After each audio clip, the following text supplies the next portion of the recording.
16th and 17th centuries நமக்கு transport பார்த்தீங்கன்னா மெயினாக சேலிங் தான் இருந்தது. ஸோ சேலர்ஸ் வந்து 1 or 2 months அப்படியே ஷிப்லேயே ட்ராவல் பண்ணும்போது அவங்களுக்கு திடீர்னு நிறைய சிம்டம்ஸ் வந்தது. அதாவது எக்ஸ்ட்ரீம் ஃபெட்டிக், அதாவது ரொம்ப tiredness, swollen gums, bleeding gums, loose tooth, அதாவது பல்லு ஆடி அவங்களுக்கு கொஞ்சம் கொஞ்சமாக விழுந்துருச்சு. வூண்ட் ஹீலிங், அதாவது அடிப்பட்டதுன்னா ஆறது ரொம்ப டிலே ஆச்சு. ஸ்கின்லேயும் அங்கங்கே ஸ்பாட்ஸ் மாதிரி வந்தது. இந்த சேலர்ஸை ட்ரீட் பண்ணாமல் இருக்கும் போது நிறைய சேலர்ஸ் இறந்து கூட போயிட்டாங்க. அப்புறம் 1741 ஜேம்ஸ் லிண்ட் தான் இது என்ன டிசீஸ்ன்னு கண்டுபிடிச்சார்.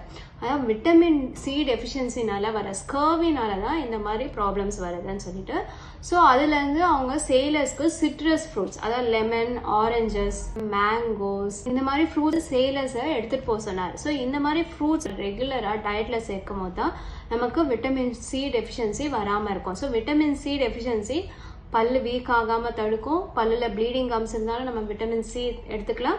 சீக்கிரமாக பல்லு ஆறதுக்கும், அதாவது பல்ல எடுத்த அப்புறமா அது வூண்ட் ஹீலிங் டிலே ஆகுது. பல்ல கிளீன் பண்ணும்போது கம்ஸ் ஹீலிங் டிலே ஆகுது. ரூட் கெனால் ட்ரீட்மெண்ட் பண்ணி பெயின் ரொம்ப நாளாக இருக்குது, ஹீலிங் ரொம்ப டிலேடாக இருக்குன்னா விட்டமின் சி சப்ளிமெண்ட்ஸோ இல்லை நேச்சுரலாகவே இந்த மாதிரி ஃப்ரூட்ஸ் எடுத்துக்கிட்டாலே நம்மளுக்கு வூண்ட் ஹீலிங் கெப்பாசிட்டி இன்க்ரீஸ் ஆகும், இம்யூனிட்டியும் இன்க்ரீஸ் ஆகும். ஸோ இனிமேல் நீங்கள் டெய்லி ஒரு ஃபுட் சாப்பிடுவீங்க தானே?